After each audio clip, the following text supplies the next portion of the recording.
Hello everyone, I Utkarsha Singh, lecturer, Department of Electrical Engineering, NIT Polytechnic, Nagpur. Students, today we are going to learn about tariff types. On previous video, you have seen what is tariff, what objective of tariff and tariff terms used in tariff. Learning outcomes, you will be able to learn types of tariff. Types of tariff. So, tariff, as you all know, it is the system in which consumer has to pay the money for consuming the electrical energy in its home, residence, industrial और commercial.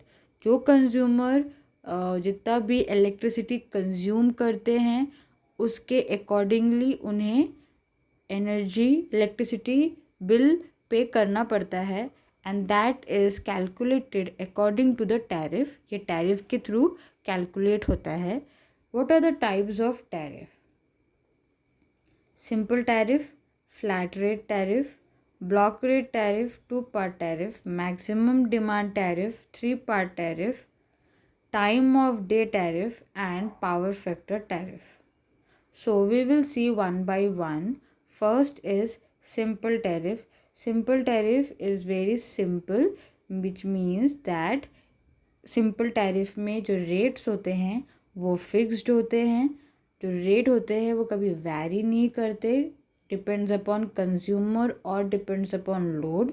It is very easy to understand for the consumer.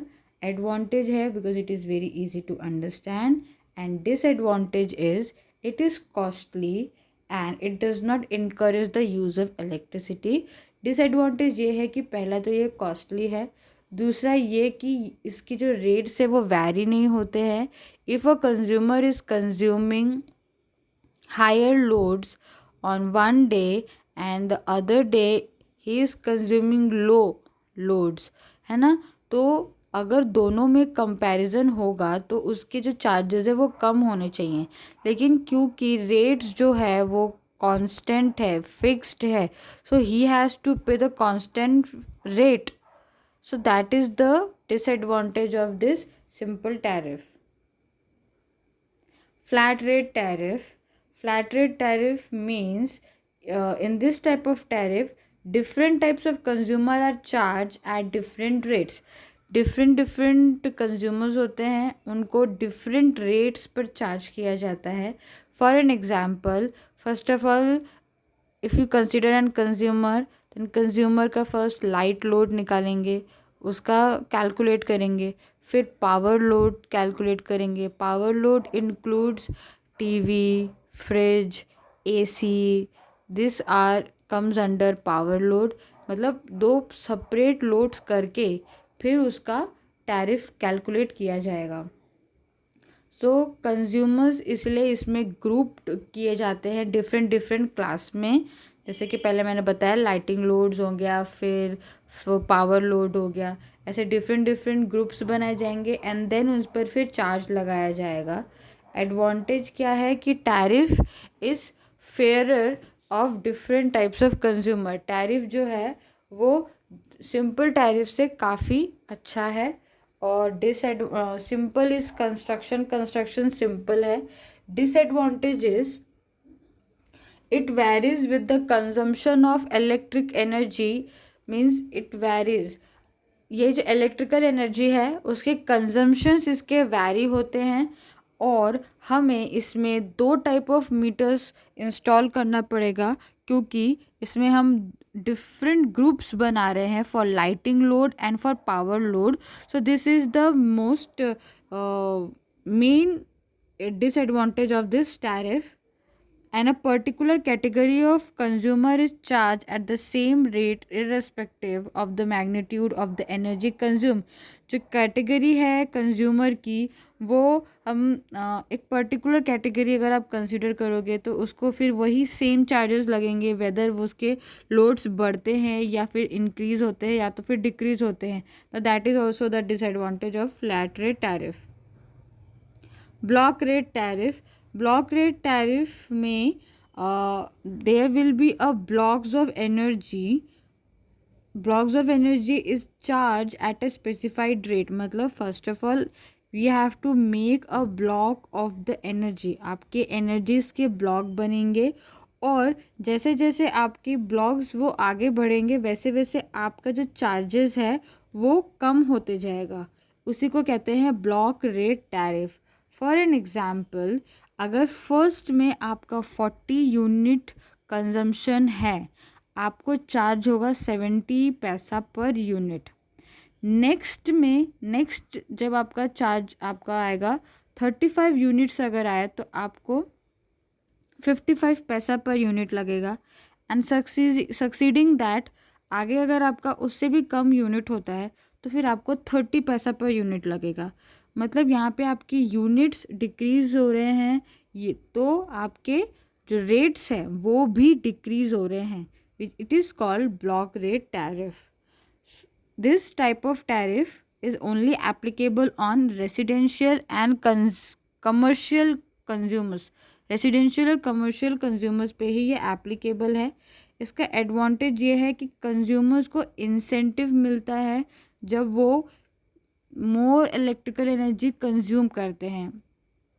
इसका मतलब ये है कि यहाँ पे आपको जो रेट्स हैं, आपके इलेक्ट्रिकल चार्जेस है वो आपके रिड्यूस हो रहे हैं. उसी को हम इंसेंटिव कह रहे हैं.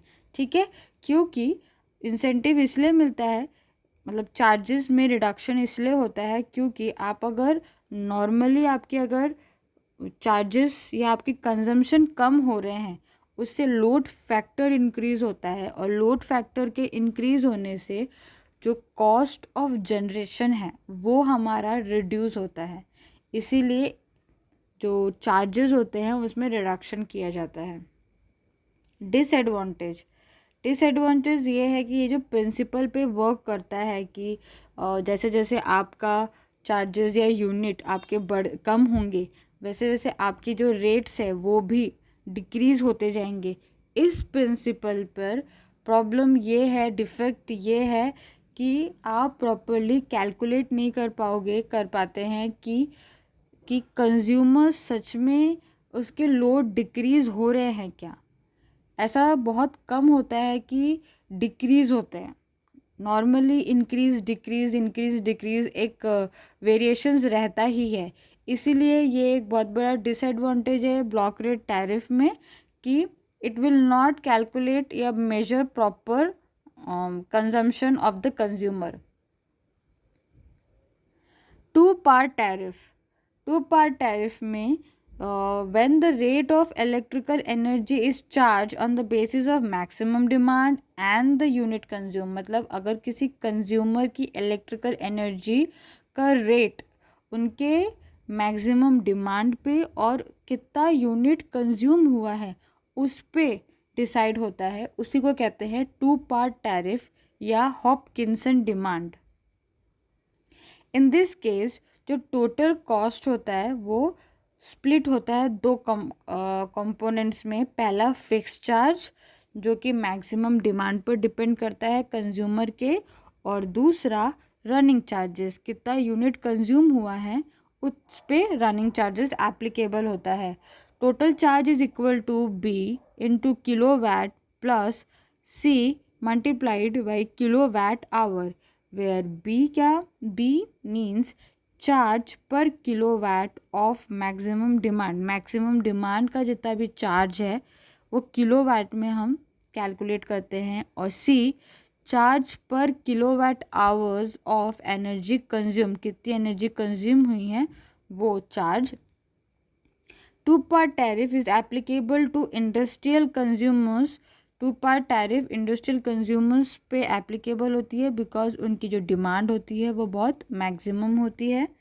And advantage of this is it is easily understood by the consumer, and whatever be the fixed charge is applicable on the electricity rate is recovered by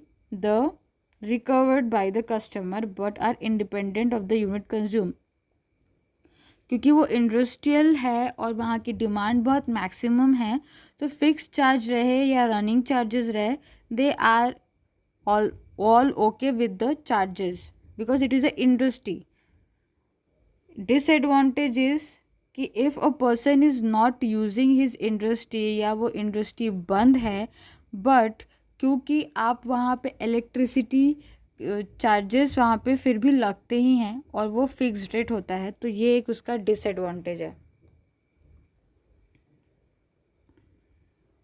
3-part tariff. 3-part tariff जो भी charges बनते हैं consumer पे, उनको 3 part में split किया गया है. पहले fix charge, split fix charge and running charge. That is total charges is rupees A plus B multiplied by kilowatt plus C into kilowatt hours, where A is fixed charge made during each billing period. जो billing period पर आपके charges लगते हैं, consider it as a tax. मतलब tax include होता है, interest लगता है सेकेंडरी डिस्ट्रीब्यूशन के वक्त, लेबर कॉस्ट, ये सारे पूरे मिला के आपका फिक्स चार्ज में आ जाता है. B is maximum demand charge and C is energy consumed charge, whatever be the energy consumed in your home or in residence, industry or commercial. ये जो प्रिंसिपल ऑब्जेक्टिव है इस टैरिफ का, ये 3 कंपार्टमेंट में डिवाइडेड है और ये इसीलिए ये ज़्यादातर जो बिग कंज्यूमर्स होते हैं उन पर एप्लीकेबल है, who is having a very big bungalows और 3 story बिल्डिंग होम और 3 story building home, that people are comes under 3-part tariff. Maximum demand tariff. Maximum demand tariff is quite similar to the 2-part tariff. इसमें क्या होता है, the only difference is कि जब हमें maximum demand tariff calculate करना पड़ता है तब हमें consumer के रेसिडेंस में या कमर्शियली या इंडस्ट्रियली हमें एक अलग से मैक्सिमम डिमांड मीटर इंस्टॉल करना पड़ता है.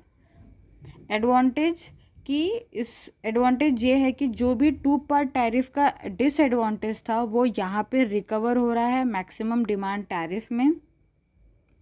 ये टैरिफ मोस्टली बिग कंज्यूमर्स पर एप्लीकेबल है. Time of day tariff. Time of day tariff का मतलब ये होता है कि जो भी पीक आवर्स में है, पीक आवर्स में इलेक्ट्रिसिटी का रेट काफ़ी हाई होता है और ऑफ पीक यानी नॉन पीक आवर्स में इलेक्ट्रिसिटी का रेट काफ़ी लो होता है. इसीलिए it is suggested to the consumer that use the electricity during non peak hours. Non peak hours में आप इलेक्ट्रिसिटी का यूज़ करो, ना कि पीक आवर्स में. Power factor tariff. Power factor tariff means when a tariff is calculated according to your power factor. Power factor को देखकर अगर आपकी इलेक्ट्रिसिटी कंजम्पशन चार्जेस कैलकुलेट होते हैं तो उसे हम पावर फैक्टर टैरिफ कहते हैं. पावर फैक्टर टैरिफ लो नहीं होना चाहिए.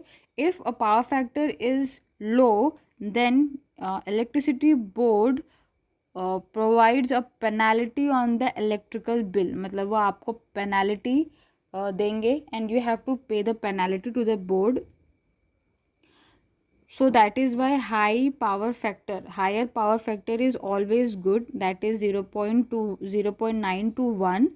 And for maintaining that high power factor, क्या होता है, when you maintain a high power factor then a low current is drawn from the real power load.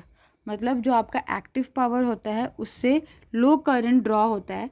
And जब लो current draw होता है तो जो भी ट्रांसमिशन या डिस्ट्रीब्यूशन में लाइंस यूज़ होती है, ट्रांसमिशन लाइन, वहाँ पे लॉसेस उतने ही कम होते हैं. And if losses are decreases then you will get a good efficiency of power. So lower losses means lesser energy drawn, and because of that there is a conservation of energy. Summary. So here you have learned about the types of tariff, PO mapping, PO 1, 2, 3 and PO10 POS1 is mapped on this topic. Next slide will be on numericals. Thank you and keep learning.